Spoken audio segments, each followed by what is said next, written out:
बिस्मिल्लाहिर्रहमानिर्रहीम अस्सलामु अलैकुम वरहमतुल्लाहि वबरकातुहू। नाज़िर आप देख रहे हैं दुनिया मेरे आके यूट्यूब चैनल और मैं हूं गुलाम नबी मदनी। आप जानते हैं मुत्तहिदा अरब इमारात पर, सऊदी अरब पर यमन से हूसी बागी हमला कर रहे हैं। नाज़िर 2 दिन पहले मुत्तहिदा अरब इमारात पर हूसियों ने तबाहकुन हमला किया था, जिससे मुत्तहिदा अरब इमारात के ऑयल टैंकर्स तबाह हो गए थे और वहाँ पर बड़ी तबाही फैली थी। बिलखुसूस अबू ज़हबी के अंदर ये कार्रवाई की गई थी, जिसमें पहली मरतबा मुत्तहिदा अरब इमारात के अंदर बैरून ममालिक से आने वाले मिज़ाइलों ने तबाही मचाई थी। नाज़िर हूसी यमन से जो हमले करते हैं सऊदी अरब पर या फिर मुत्तहिदा अरब इमारात पर, इन हमलों के अंदर जो असलहा इस्तेमाल हो रहा है वो असलहा बुनियादी तौर पर ईरान का है और ईरान से भेजा गया असलहा है। इसी हवाले से मुत्तहिदा अरब इमारात ने कहा है कि हम पर जो मिज़ाइल इस्तेमाल हुए हैं, हमारे ख़िलाफ़ जो ड्रोन इस्तेमाल हुए हैं, ये दरअसल ईरान के दिए हुए ड्रोन हैं, लिहाजा ईरान को इसकी कीमत चुकाना पड़ेगी। नाज़िर इतलात ये हैं कि ईरान की जानिब से असलहे के बड़े बड़े ज़खायर वो यमन के अंदर रखे गए हैं, भेजे गए हैं, जो असलहे के लिए जो समंदरी हुदूद हैं वो इस्तेमाल हो रही हैं। और अब मुत्तहिदा अरब इमारात पर जो हमले हुए हैं इसका जवाब भी दिया जा रहा है। जो आज की बड़ी खबर है वो ये है कि मुत्तहिदा अरब इमारात पर जो तबाहकुन हमले हूसियों ने किए थे, इसका जवाब देने के लिए सऊदी फौजी इत्तिहाद ने बमबारी की है, खौफनाक बमबारी की गई है, जिसके नतीजे में यमन के अंदर 150 के करीब दहशतगर्दों को हलाक करने का दावा किया गया है। नाज़िर जो सऊदी अरब का मीडिया है वो ये भी दावा कर रहा है कि यमन के अंदर जो कार्रवाइयाँ की गई हैं इसमें सऊदी अरब के जंगी जहाज़ और मुत्तहिदा अरब इमारात के जंगी जहाज़ों ने मुश्तरका तौर पर ऑपरेशन में हिस्सा लिया है और हूसियों के 150 कारिंदे हलाक किए गए हैं। और जिस जगह से ड्रोन फायर किए गए थे या जिस जगह से मिसाइलों को भेजा गया था उन ठिकानों को भी तबाह कर दिया गया है। नाज़िर मुत्तहिदा अरब इमारात ने दुनिया के साथ राबते भी तेज़ कर दिए हैं। पाकिस्तान से रब्ता किया गया है और पाकिस्तान की फौज की मदद भी ली जा रही है। इस हवाले से नाज़िर एक बड़ी और ताज़ा खबर सामने आ रही है कि पाकिस्तान के वज़ीर आज़म इमरान खान से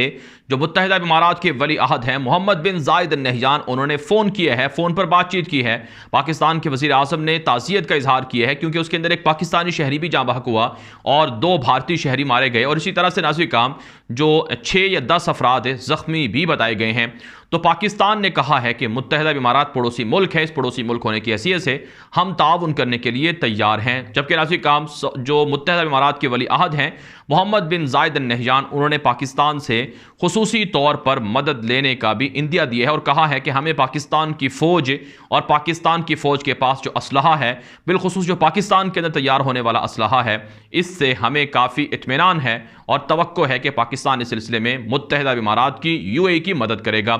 नाज़िर दूसरी तरफ से भारत के वज़ीर ख़ारजा जयशंकर ने भी UAE के वज़ीर ख़ारजा को फ़ोन किया और कहा कि भारत भी असलहा देने के लिए तैयार है, भारत भी फ़ौजें देने के लिए तैयार है। इससे पहले भी भारत ने पाकिस्तान के मुकाबले में मुत्तहिदा अरब इमारात को और इसी तरह से सऊदी अरब को ऑफ़र की थी कि हम असलहा भी देंगे, फ़ौज भी देंगे। लेकिन आप जानते हैं भारत की बुज़दिल फ़ौज है वो अपना दिफा नहीं कर सकती है, वो चाइना के हाथों पिट रही है और वो अलहदगी पसंद के हाथों मार खा रही है। तो फिर कैसे UAE और सऊदी अरब जैसे मुल्क इन फ़ौजों पर और असलहों पर एतमाद कर सकते हैं। इसलिए भारत से तो असलहा और ना तो फ़ौज ली जाएगी ना असलहा लिया जाएगा, लेकिन पाकिस्तान से इस हवाले से मदद तलब करने का फ़ैसला किया गया है। दूसरी तरफ से नाज़िर खबरें ये भी सामने आ रही हैं कि ना सिर्फ पाकिस्तान बल्कि इसराइल से भी मदद लेने का फैसला किया गया है। आप जानते हैं UAE ने इसराइल को तस्लीम कर रखा है और इससे दोस्ती के हवाले से खबरें ये मौसूल हो रही हैं कि अब मदद तलब की जा रही है इसराइल से भी और इसराइल के एयर डिफेंस सिस्टम को भी हासिल किया जा सकता है। इसराइल ने भी कहा है कि हम UAE की मदद करने के लिए तैयार हैं। लेकिन आज काम हकीकत ये है कि जो इसराइल है वो अमरीका के ब्लॉक में है और अमरीका ही ने दरअसल ये हमले करवाए हैं। जी हाँ नाज़िर आपको ये सुनकर हैरानी होगी कि आखिर अमरीका UAE के साथ ताल्लुकात रखता है और UAE अमरीका का ग़ुलाम है जैसा कि कहा जाता है और सऊदी अरब भी अमरीका के ब्लॉक का हिस्सा है। तो कैसे ये हमला करवा सकते हैं? नाज़िर इन दिनों अमरीका के ताल्लुकात सऊदी अरब के साथ भी ख़राब हैं, इन दिनों अमरीका के ताल्लुकात मुत्तहिदा अरब इमारात से भी ख़राब हैं। इसकी एक बड़ी वजह यह है कि UAE ने और सऊदी अरब ने अमरीकी ब्लॉक से निकलने का ऐलान किया है और अब मुत्तहिदा अरब इमारात और सऊदी अरब ये चाइना और रशिया के ब्लॉक में शामिल हो रहे हैं। नाज़रीन, इसके लिए मैं आपको हक़ाइक़ देता हूँ कि मुत्तहिदा अरब इमारात ने इसराइल को तस्लीम करने के बदले जो अमेरिका के ख़तरनाक जंगी जहाज़ हैं F-35 उन्हें ख़रीदने का मुआहिदा किया था। गालिबन 21 से 23 अरब डॉलर की डील हुई थी। अमेरिका ने कहा था कि हम अपने F-35 जंगी जहाज़ मुत्तहिदा अरब इमारात को बेचेंगे, फ़रोख्त करेंगे। लेकिन नाज़रीन, मुत्तहिदा अरब इमारात के साथ मामलात हल ना हुए और ये मामलात मज़ीद बिगड़ गए जो बाइडेन इंतज़ामिया के आने के बाद, क्योंकि ये ट्रंप दौर का असल एग्रीमेंट था, मुआहिदा था, और नौबत यहाँ तक पहुँची नाज़रीन कि मुत्तहिदा अरब इमारात ने 23 अरब डॉलर की डील कैंसिल करके फ्रांस से 19 अरब डॉलर में 80 राफेल तैयारे खरीदने का मुआहिदा किया। अब ये अमेरिका के लिए इतना बड़ा धचका था, अमेरिका की डिफेंस इंडस्ट्री के लिए, कि 23 अरब डॉलर की डील यूएई ने कैंसिल क्यों की है। और इससे पहले नाज़रीन, ये खबरें भी सामने आ चुकी हैं, अमेरिका के मीडिया ही में दावा हो चुके हैं कि रशिया और चाइना की मदद से मुत्तहिदा अरब इमारात जोहरी तनसीबात कर रहा है, यानी जोहरी प्लांट्स लगा रहा है और बैलिस्टिक मिसाइलों की फैक्ट्रियां लगा रहा है। तो इन दोनों बातों को अगर साथ रखकर जोड़ा जाए, देखा जाए, तो इससे ये बात वाज़ेह हो रही है कि अमेरिका ने बदला लेने का फैसला किया कि यूएई हमारे ब्लॉक से, हमारे हाथ से निकलता जा रहा है, इस वजह से ये हमले करवाए गए। नाज़रीन, आप जानते हैं कि हूसी, ठीक है, उनके पास ईरान के दिए हुए मिसाइल्स हैं, ड्रोन तैयारे हैं, लेकिन हूसियों के पास इतनी ताकत नहीं है कि यूएई जैसे ताकतवर मुल्क को, अमीर तरीन मुल्क को, जिसने दुनिया भर से सालाना अरबों डॉलर का असलहा खरीद कर अपने दिफा को मजबूत किया है, उसको टारगेट या निशाना कर सके। तो इसलिए जो अंदर के ज़राए हैं और जो हमारे खदशात हैं वो यही हैं कि अमेरिका भी इस हमले के अंदर और इस कार्रवाई के अंदर मुलव्वस है। और ये सिर्फ मुत्तहिदा अरब इमारात पर हमला नहीं है, बल्कि आने वाले दिनों में नाज़रीन इसी तरह की कार्रवाइयाँ सऊदी अरब पर भी हो सकती हैं, क्योंकि सऊदी अरब भी अमरीकी ब्लॉक से निकलता जा रहा है और अमरीका और सऊदी अरब के दरमियान ताल्लुकात अच्छे नहीं हैं। आप जानते हैं GCC ममालिक के वज़राए ख़ारजा चाइना का विज़िट कर चुके हैं। चीनी वज़ीर ख़ारजा से सऊदी अरब के वज़ीर ख़ारजा की अहम मीटिंग हो चुकी है 3-4 दिन पहले और अहम मुआहिदे हो चुके हैं। अब ये खबरें भी अमरीकी मीडिया पर चलती रही हैं कि मोहम्मद बिन सलमान चाइना की मदद से